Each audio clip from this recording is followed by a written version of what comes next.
Why should we tell the story of the dead? Why should we research these deaths? Why should we resurrect the dead? Should we? Can we? Are the dead really gone? Are the dead more present than the living, their ghosts forever hovering, casting shadows, haunting the living responsible for, or indifferent to, or helpless against their displacement? If these deaths have already been researched and documented, why another documentation? If the stories of these bodies have already been told, why tell them again? What is it about translating them anew? What is it about relating to them anew? What is the raison d'être for these narratives? What is their use? Tonight, I have the pleasure of introducing Poupeh Missaghi. Poupeh is a writer, a translator both into and out of Persian, Asymptote's Iran editor-at-large, and an educator. She holds a PhD in English and creative writing from the University of Denver and an MA in creative writing from Johns Hopkins University. Her nonfiction, fiction, and translations have appeared in numerous journals, and she has several books of translation published in Iran. She is currently a visiting assistant professor at the Department of Writing at the Pratt Institute in Brooklyn. She's here to share her first novel, Transrelating House One. Transrelating House One merges fiction, poetry, and critical study to explore Iran's history and present. The book begins with a woman's search for public statues that went missing in the spring of 2010 in the wake of Iran's political unrest. That story opens up into other stories, the untranslatable stories in our dreams, the encounters between strangers, and stories of people who are no longer with us. After she reads from the book, she'll be joined in conversation with Sheida Dayani. Sheida is a poet and preceptor in Persian at Harvard University, where she teaches Persian language and literature and Iranian theater. Thank you both so much for being here tonight. Please join me in welcoming them. I'm going to read from a few different layers of the book, but I'm not going to read them in the order that they are published in the book, so I'm just going to rearrange them. And we'll see how it goes. The moon is full, and on the terrace she has spread the white and pink floral cushions on the black metal chairs, and a few cushions of rough nomadic-style fabric on the stone floor. The moon is full up there in the sky, and the light of the few stars has faded in the face of its light. And some have filled their glasses with vodka and fruit juice, and some have brought the wine bottles and their glasses and plates and bowls of mezes outside to the table, which is covered by a tablecloth that was once the fresh green of grass, but after weeks left out under the blazing sun and in the dust from construction sites nearby, has faded to the green of the pistachios in the bowl of mixed nuts.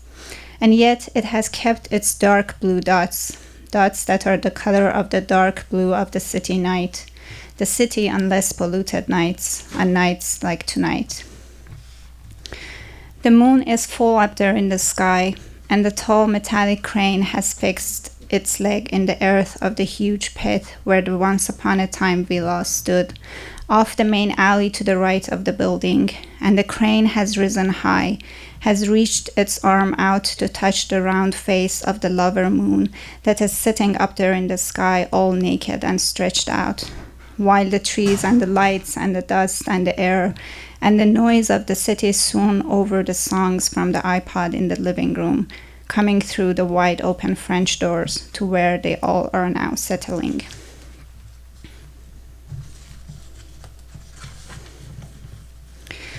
The moon is full, and the man whom she doesn't know, who has come with a friend, whom she knows is a wonderful artist, but who is so full of himself, heatedly discusses the auctions and the pieces and the prices, the hands behind the scenes and the money laundering, the fake exports and the fake artworks, the figures and the names, and the mix of colors and the strokes of brushes, the image of a nightmare, the room with a view of Dali's surrealism, the shades of a woman's intestines, the broken engine of an old beetle, the soul's shadows, the sewn eyes, the shattered statues, the face of the sun on an ochre wall, the coins tossed in a tar case on some Mediterranean sidewalk, black ink afloat on white paper, disrupting and concealing the image of the nightmare.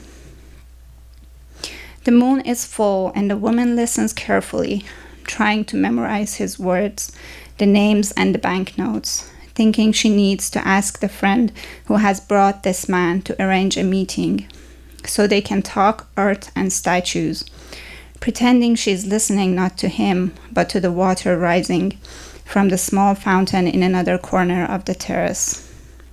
Looking at the cat's eyes and the hands and fingers and shoes and legs of the men and women all around, and the light spilling over the terrace from inside the apartment. She smooths the white dress floating around her body and runs a hand through her short black hair and stares at the watch on the wrist of the man she has been desiring. The hand holding a digital camera, the fingers changing the settings, the eyes hidden behind the lens through which he is looking at the moon high up there in the sky looking down on them. The light of the upstairs neighbors goes off, and the playlist comes to an end, and she hands the cat to the woman next to her, and she gets up and takes a few dirty plates and an empty bowl and her glass of wine to the kitchen. She cleans up a bit, brews tea for later, puts together a tray of sweets and fruits, and prepares to go back outside. At the threshold, she almost bumps into him as he comes inside to put down his camera and go to the bathroom. And she takes in the scent of his cologne, and he asks her if she needs help, and she tastes the weight of her own breath and hears the muscles of his body. And the second is only a second, but it's longer than a second. And she says he can take the sweets and fruits outside. And he gives her his camera, and she sends him out again. She goes to the bathroom to pee, but forgets, and instead splashes water on her face and puts on more red lipstick. And before heading back to the terrace, she chooses another playlist and turns the volume down a bit and takes the poetry book from the shelf and her wine glass from the kitchen counter and walks out under the moon, so full up there in the night sky, slowly moving farther and farther away from the crane.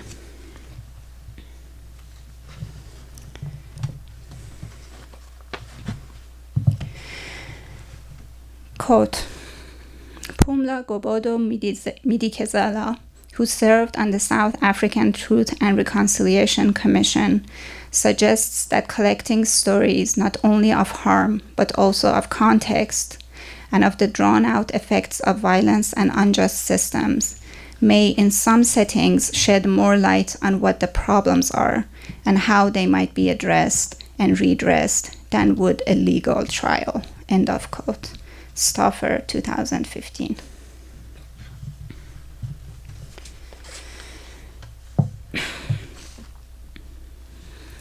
Corpse 10. Age unknown. Gender male. Occupation university student. Date of death 25th of Khordad 1388, 15th of June 2009. Place of death, University of Tehran dormitories, Amirabad Street, Tehran. Time of death, early hours of the day.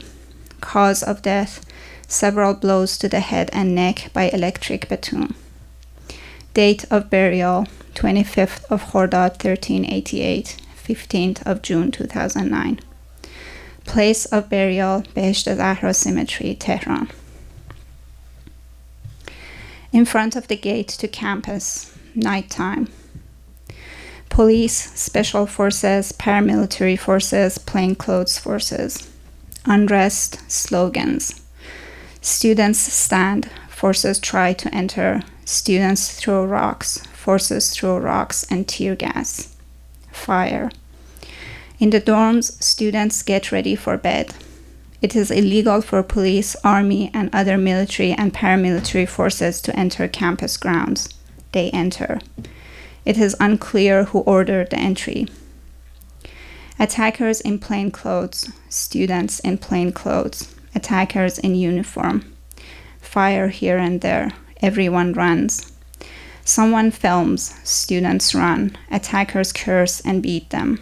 In front of the library. Fires burn. bones break, sounds of bullets and rocks, tear gas. The special forces beat students. The plainclothes forces ask them to stop. They curse, they arrest, they call out the names of Shiite imams. They film. Inside the building, they break glass. They break locks. They punch holes in the doors. They have axes and daggers. They have guns. They have electric batons. They force students to lie on the floor. They touch them, to feel for knives and guns, they say. They search through possessions. They spread papers all around. They shuffle through. They break heads and hands. They stand in two lines along the hallway walls. They force students to run even with broken bones. They thrust their weapons out over their shields. They beat students. They threaten to hang. They threaten to rape. They arrest students, push them outside the building, drag them on the floor, beat them. Someone asks them to stop. They curse. They hold guns over students' heads and bodies. Someone orders them to film, to kill. Someone calls the students spoiled. Someone orders them to lie down. Students resist. They pile students up in a corner like meat, hands and legs and heads crumpled over one another. In pajamas, bare chests, bare feet. They film the scene. They take pictures. They take students away. They beat them. Students shout and ask them to stop. They beat them. Students shout and ask why. Some students are left there, wounded, unaided, watched over so they can't get away, left to the darkness. Others are taken to secret detention centers, one in a basement said to belong to the Interior Ministry. Students are tortured, humiliated when given water or food. Later, the links to the sources claiming documentation of the torture redirect to a page that cannot be found anymore. Electric batons are used. Electric batons are used on heads and necks.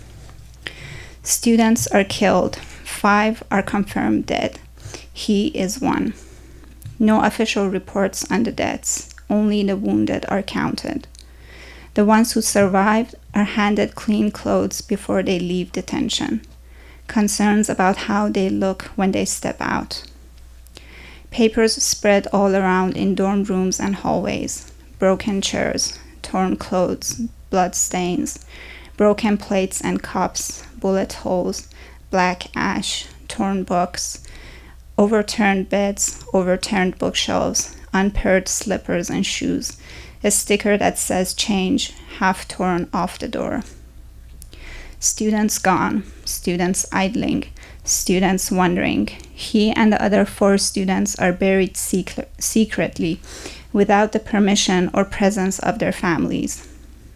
The families are prohibited from speaking.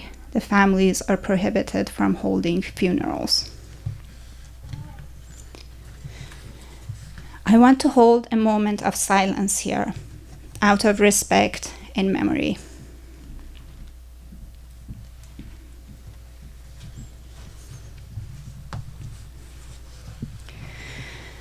Why should we tell the story of the dead?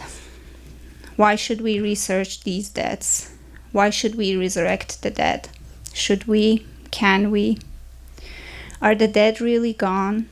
Are the dead more present than the living, their ghosts forever hovering, casting shadows, haunting the living responsible for, or indifferent to, or helpless against their displacement? If these deaths have already been researched and documented, why another documentation? If the stories of these bodies have already been told, why tell them again? What is it about translating them anew? What is it about relating to them anew? What is the raison d'être for these narratives? What is their use? Is the new context important? The voice, the style? Will retelling them in the form of art, in the body of a story, change the meaning, the transferring, the impact? Why these men and women? Why not others? How many were they? Those killed during or after the 2009 protests? What about the counted and uncounted dead killed during the 1980s? Why not the ones assassinated during the chain murders in 1998 and earlier? Writers, translators, poets, activists. Why not their stories? Why not their stories too? What about others? Were there others? Who were the others before them, after them?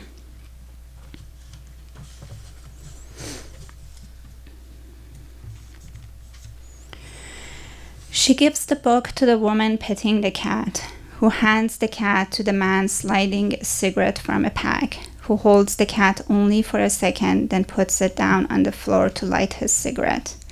The cat mews and walks quietly toward the bamboo to hide in its shadow. She fills her glass and swallows half the wine as she sits down again on the cushions on the floor, feeling the moon fooling and her body fooling around, wanting the man she wants to follow her bare feet, her ankles, and what of her legs he can see at the hem of her dress, wanting him to take in her scent, see the corner of her mouth curving into a smile as she takes a stealthy look at his lips, his beard, his neck, wanting the artist and whomever he is talking with to shut up, wanting the woman to whom she handed the book of poetry to open it and read a poem for divination, for the metal wings of the butterflies resting on the metal vines erected in the jasmine pot, for the tiny feet of the ceramic lizards and turtles strolling among the pots of plants. To read a poem for divination, for the gestures of the night, for light, for flesh, for breath. She hushes everyone and asks them to say the prayer and asks her to open the book, and she sips the rest of her wine and waits for the poem, feeling the touch of his gaze on her fingers around the wine glass. She reads the poem, and the moon reaches for the peak of the blue darkness of the sky, for its highness, for its vastness, reaches for the life and death in their bodies down below. And the cat jumps sleepily over the wall behind the bamboo and wanders into the alley toward the neighbor's house, the house she calls home, as they begin to repeat the final line of the poem.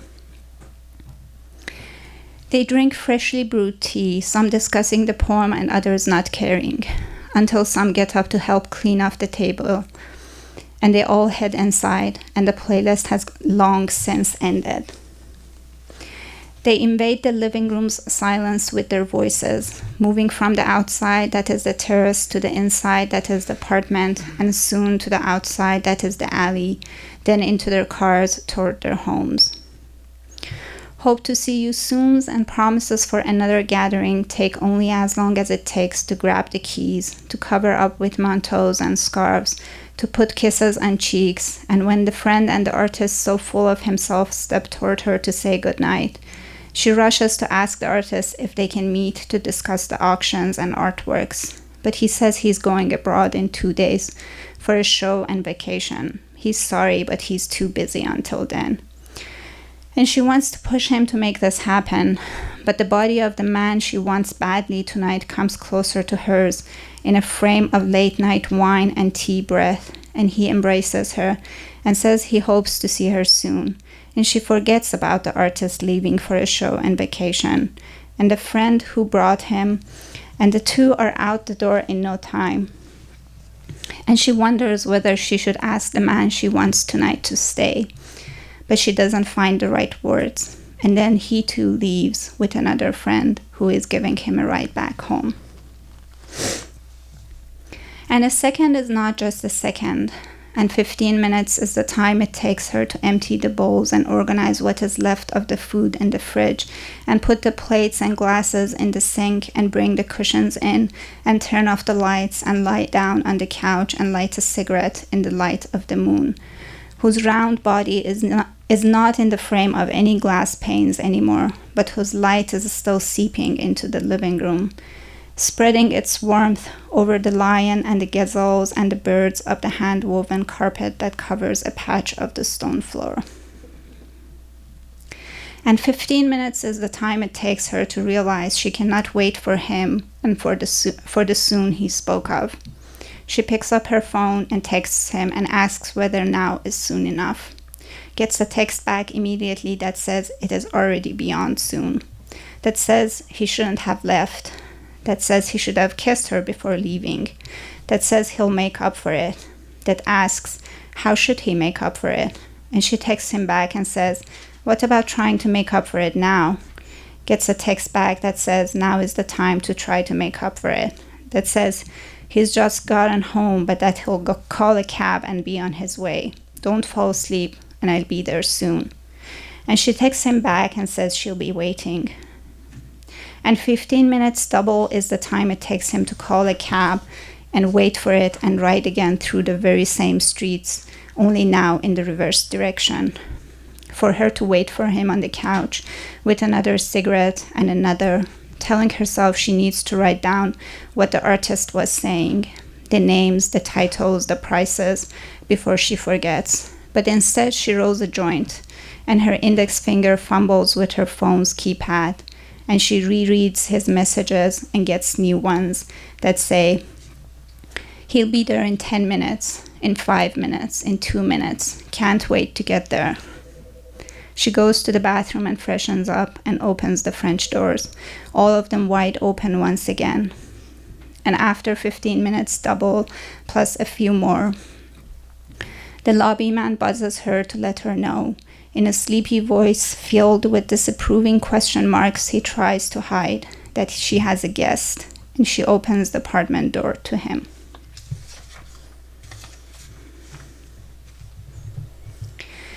And she grabs him, and he grabs her, and he pulls her toward him impatiently but gently, and puts his mouth over hers.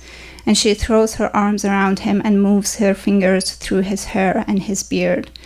And their tongues meet in the vortex of the front hallway, and they begin shedding their clothes as they feel their way to the bedroom while clinging to each other. It all takes only a second, but it's a second that will forever be their first. A second that is not just a second, but is a second and a breath, a giggle, a breath, a sigh, another breath, and the sound of phones falling to the floor next to her bed, and another breath, and another breath. And a pause as she throws the bed cover to one side, and the two of them, now completely naked, get into bed. He touches her wetness and asks in a whisper, what shall we do with these bodies?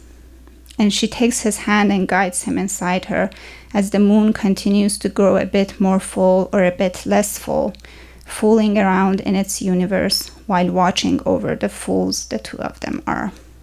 Thank you. I'm going to begin our conversation with what to me seems to be at the heart of this novel. And that is the parallel between forced disappearance of people and disappearance of public art, and their connection to the disappearance of civil society. In the aftermath of the protests against the 2009 presidential elections, we have people disappearing from social and political arenas. In some cases, their corpses were disappearing for periods of time. And so was the voice of their threatened families. So we have human bodies, dead or alive, that are disappearing or ceasing to exist in sight. Meanwhile, we have statues that are being vanished from the public places of Tehran. So some of these statues were of animals, some were figures like mother and child, some were just abstract art, and the other ones were statues of poets, philosophers, and political activists. Now, I'd like to hear about the way you experienced and put in writing the parallels between disappearing bodies, people, and then disappearing art, and the connection between loss and the loss of the right to mourn loss.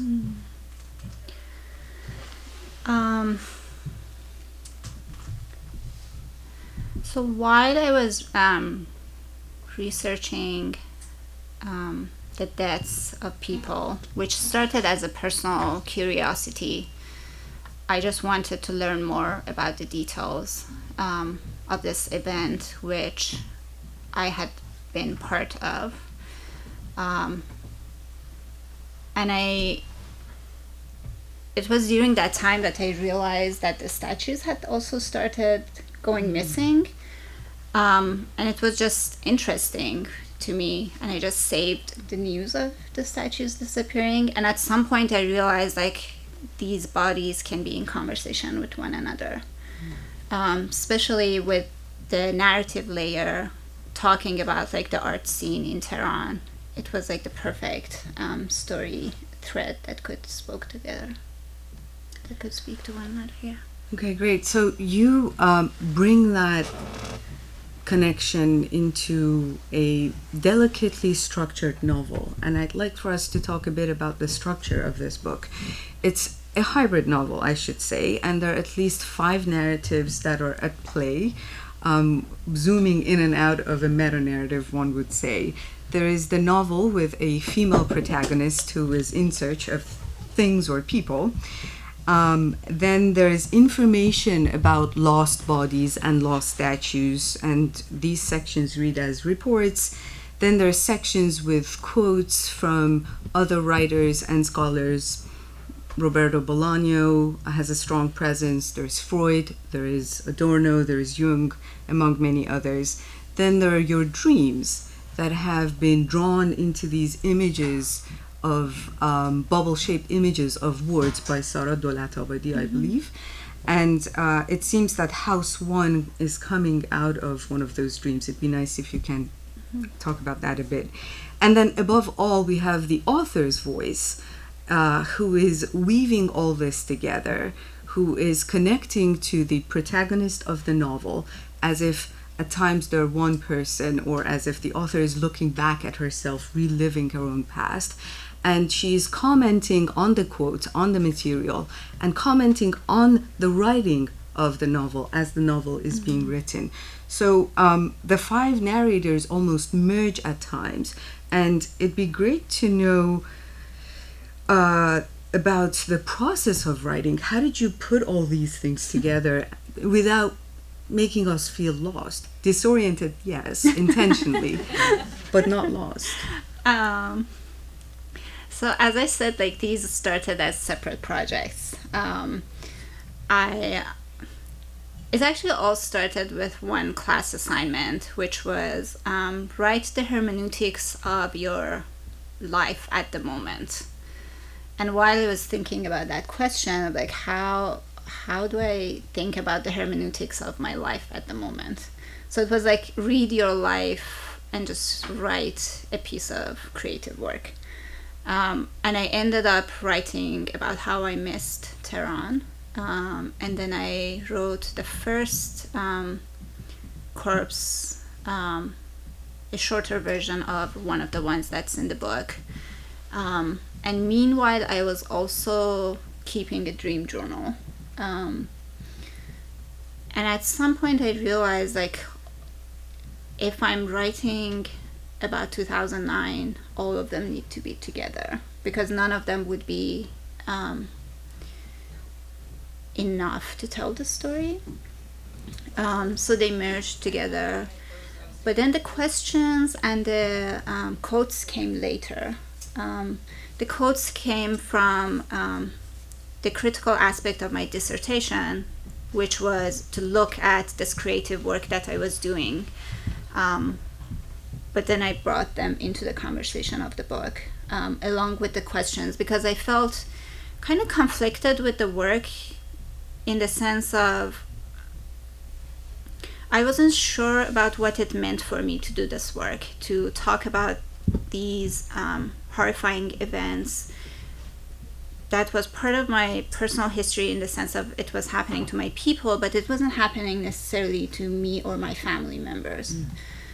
So there was like an ethical concern for me in that sense. And also, like, I felt like there are all these other conversations around the work that I wish I could have.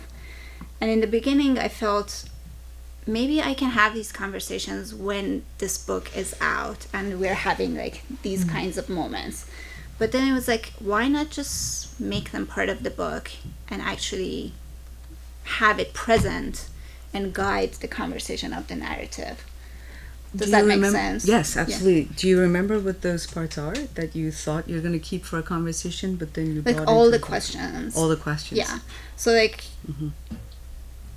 after like all this consideration, I just sat down and wrote all the questions in maybe 2 or 3 days, like because they were so present in my process of writing.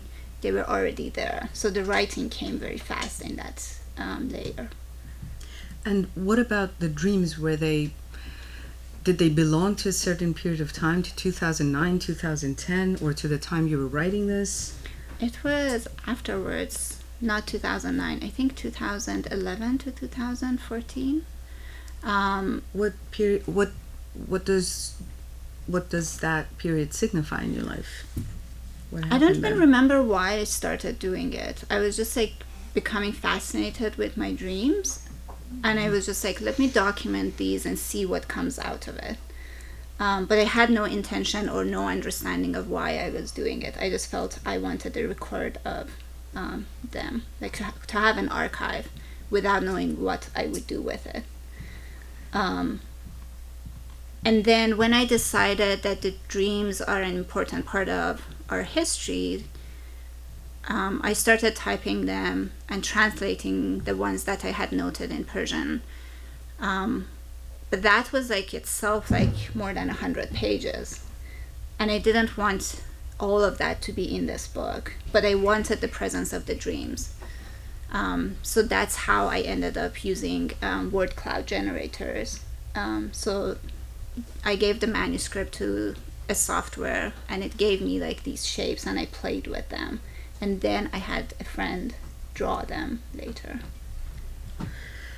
And I think the dreams are a good testimony to what you're trying to do here and what you say explicitly in the book.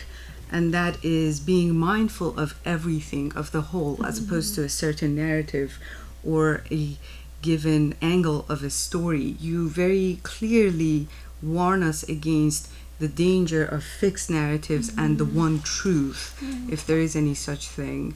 And then you encourage us to open ourselves to, quote, the pain of embracing all narratives, unquote. And you do this yourself by taking us through a myriad of places in Tehran, in this capital of combined contradictions, or as we say, Jam'e Azdad in Persian. So the book is going from these upscale cafes to working class tea houses. It's going from bazaars to art galleries, from beauty salons to mausoleums. And what else do we have? We're going from detention centers to underground private clubs and parties where people could have sex. So you're also adamant about the binaries of fact and fiction and story and history and original and translation. For that, you make very good use of parentheses, yet another testimony to the presence of Bolaño in your text and your writing. So the reader is intentionally left with, and I would say disoriented, in between binaries and blurring borders. And it seems that you're doing this in order to create a void for us to question the nature of fact and fiction and memory. So what was your pain in embracing all the different narratives?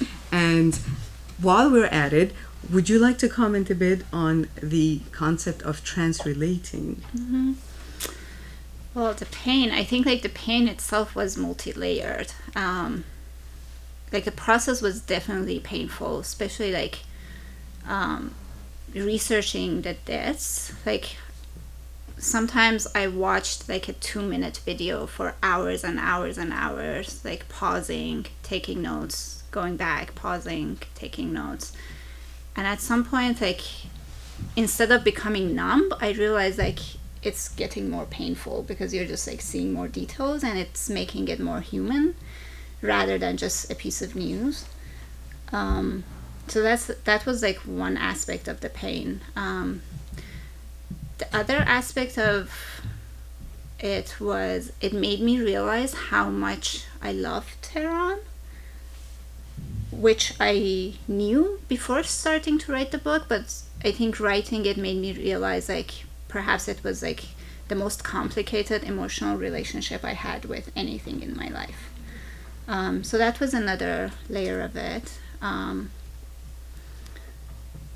What was the other part of the question? If I may jump in before we get to the other part of the question, do you think you yourself have embraced all the narratives in what you're saying in the book? I think so. I hope so. I think depending on like different times, different situations, one overshadows the others. So it's not always like a balanced relationship. They constantly shift. What were some of the narratives that you didn't think you would be in agreement with, but you had to embrace? I never thought I was not in agreement with, but it was more like, is this my narrative to tell? Like, would I be the person who is able or has the permission to voice these narratives? So it wasn't like I'm not in agreement, so I'm not going to tell these narratives. It was more,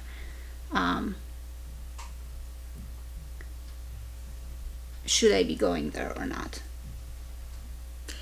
Okay, so the other part of the question was the concept of transrelating. Right. So translation has been an important part of my life. And in relation to this book, since everything is coming from this other linguistic and cultural context, for me it feels to be mainly translation. And also, like, Persian is my first language. Even if I write in English without like having a first draft in Persian, it's a constant state of translation. Like in the very first drafts, I have notes where parts of the sentences are in Persian because I don't have the English words for them. Or in the layer with the corpses, everything that I have in the book is based on material that exists in Persian. So I'm literally translating the material into English. And then the relating part of it is like, all this work is making me have a new relationship with the stories, and also a new relationship with the readers of the book. So it's constantly like creating all these different forms of relationships as well.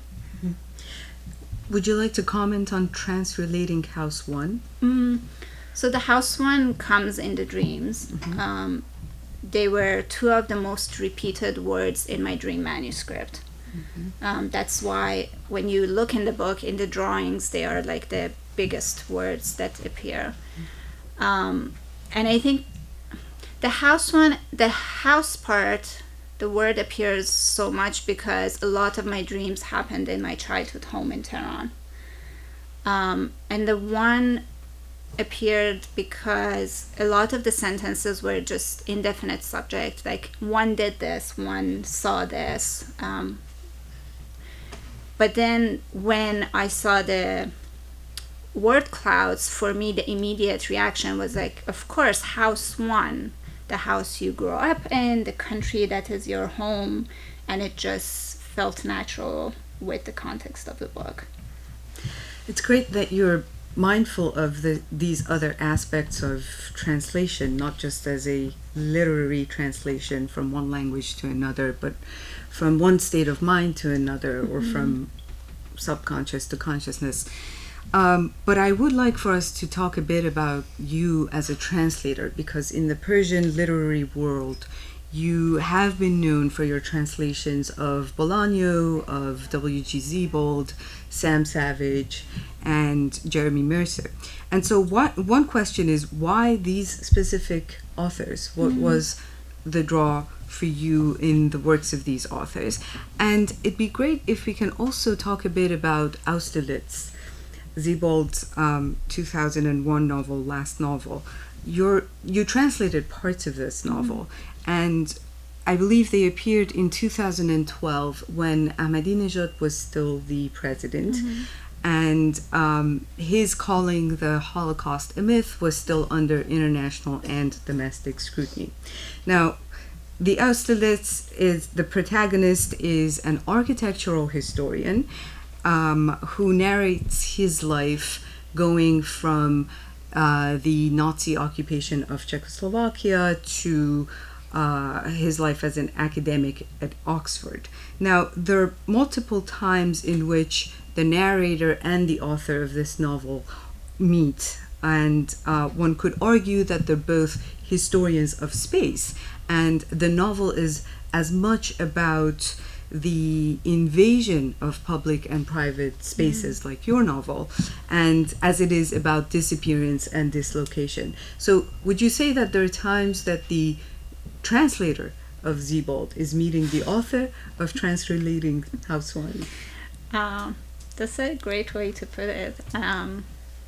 The part that actually got published, like the excerpt, was part of a Penguin series that was a very short excerpt from the childhood time, so it didn't even get into like the later narratives. But Siebold has always been interesting to me because the way he brings fact and fiction, memory and fiction together, and also like how he uses images in his texts, the way he disorients the reader, and that's kind of what Bolaño also does. That's interesting to me, and for both of them there is also like the intellectual and the mental life is also important, which I guess are things that are important to me too, and I think they also show traces in transrelating.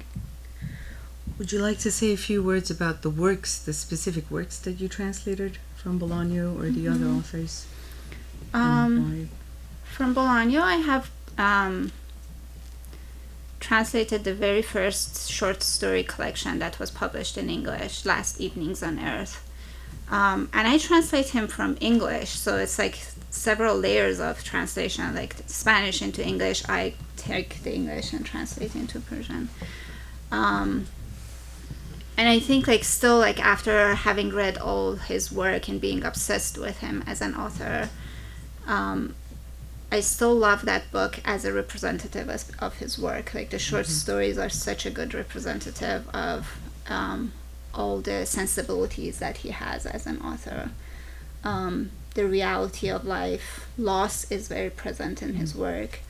The life of intellectuals and writers and artists, displacement, but also like in a sense there is a playfulness to his work, despite the bitterness. Linguistic playfulness, or both linguistic and content. Yeah. Okay, sounds great.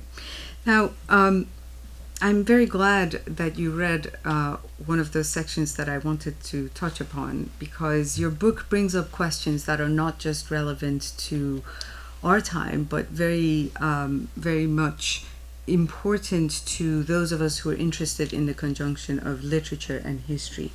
So the part that you read is what I have here. Why tell, retell, translate, transrelate the story of the dead, and does the new context matter? Does the new language matter? And then more importantly, does the retelling change the meaning of what has happened and what is being said? Now, first of all, have you come to any conclusions since you finished the writing of the book and the telling and retelling of these stories?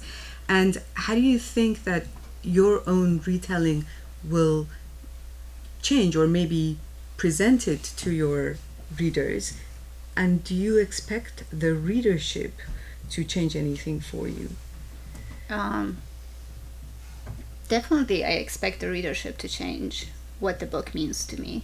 I think like already, since I've had like some readers and reviews and conversations, my relationship to the book has already started to change. Like, I'm seeing things in it that I wasn't aware of, or I was aware of, but I was not sure how the readers would receive them. So the relationship is already changing. Can you give some examples of this? So one example would be, I wanted the form to be open in the sense of the fluidity of the sections. Like, you could move around in reading it, or it wasn't just one narrative. You could go in and out of sections. But in my reading last night, one of the readers mentioned to me that she started reading the book like from page 1 and went forward, and at some point she decided she's not going to do that anymore. And she just put the book down and she started opening it like she would open a book of Hafez poetry and just do divinations and just read one page, put it aside, go back to the book and read another section, just like open the book and just read another section. So I never imagined like that would be someone's experience of reading the book. Did that play into your decision of not reading in order tonight? No, actually, I didn't read in order last night either in Brooklyn, but I didn't read in order because I thought it's going to be harder to like navigate the time management with the sections I wanted to have. So I was like, okay, so I'm just going to pick a few sections that would fit into the time.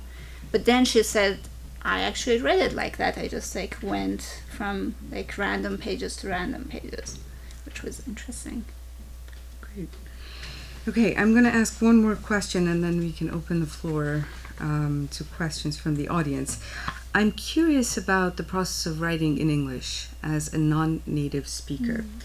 And the parts of the novel that contain the plot take place in Tehran, and these are conversations that one would imagine would have happened in Persian, or in your head would have happened in Persian. And you did note that in some of the other question that I was asking. You mark this with the right to left alignment of the novel section, which is a very good trick to keep us on track, and it works. It's great. Now, did you think of writing these dialogues in Persian and then translating them either in your head or on paper into English, or did you originally think of them in English? How did it happen? I just wrote them in English, but I experienced them in Persian. So in a way, still, again, like I still think it's translation, even though I never put down the Persian on page.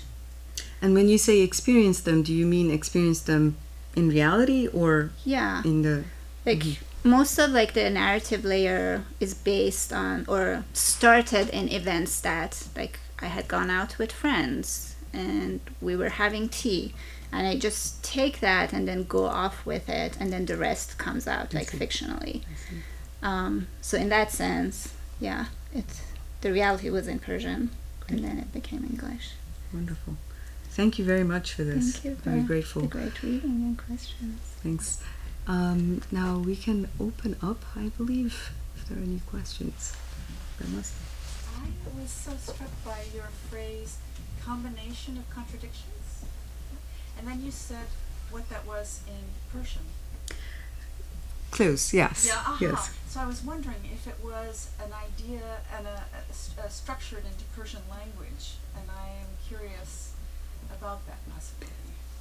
Both words come from Arabic, so it's not inherently coming from the Persian language. But more than a language, I would say it's in the cultural psyche to think of both modern Iran and the capital Tehran as Jam'e Azdad, or combination of contradictions, or a coming together of contradictions. Is there something you would like to add to this? I would say maybe we are more comfortable with being in a position where things are always contradictory. And it becomes like a natural state where we are not questioning the fact that they are contradictory, right? Yeah, and it's contradiction is I would say is a loose term here for it. I mean, it could be multitudes. They don't Yes. necessarily have to contradict or be against one another. So do you mean also paradoxical in that sense? Part of it, paradoxical The is part of it as fluidity well. of movement between Yeah. things that don't appear to be consistent. Yes. Sure. How much of those were real experiences like that you had, like not in the scene but closely, and how much of it was indirect experience, like from inside of Iran to you? So none of the corpses entries are things that I have seen myself. I was in Tehran in 2009, but the entries do not come from my direct experiences.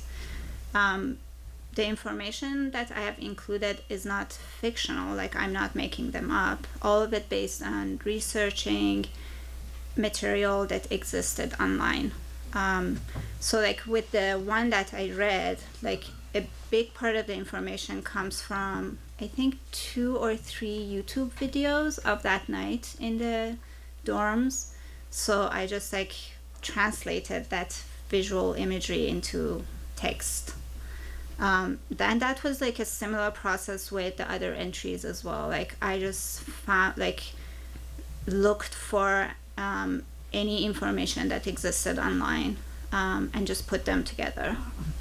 And how does that make a difference? Like when you have actually like been there, Mhm. experience, or if you have seen it like through other means in your writing. I I think the emotional experience came from me being there. Like the first primary emotional experience came from like having to run away from tear gas, or like having someone open a door for you to just hide until the police is gone. So you just have like that embodied experience.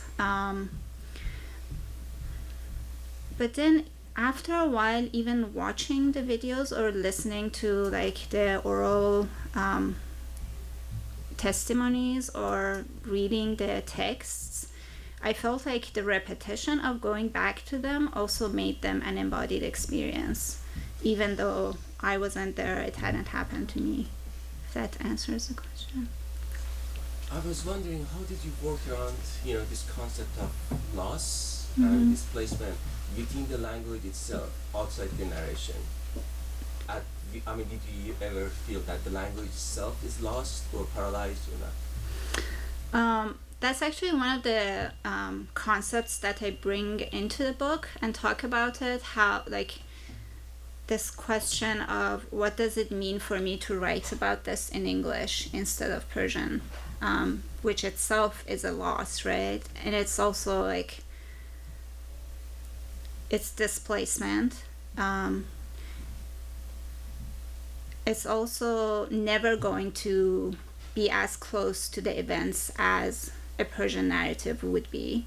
It also changes the not only the linguistic context, but also the political context, right? So it shifts the narrative in some sense as well.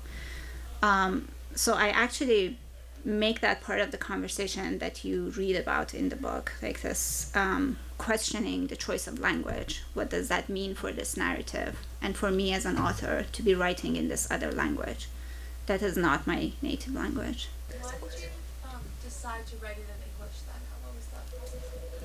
I don't write in Persian. I translate into Persian, but I grew up practicing writing in English more than I practiced writing in Persian. I had more of a systematic practice with tutors and classes. And part of it also was in English, I didn't feel any pressure. I didn't have any standards that I had to meet. For me, it was like, this is my second language. Whatever I do, I'm just developing my language skills. I'm not competing with anyone. I don't have to be like the other literary figures. So it just also helped me just do whatever I wanted to do with the language. Okay, thank you, everyone. Thank you for being here.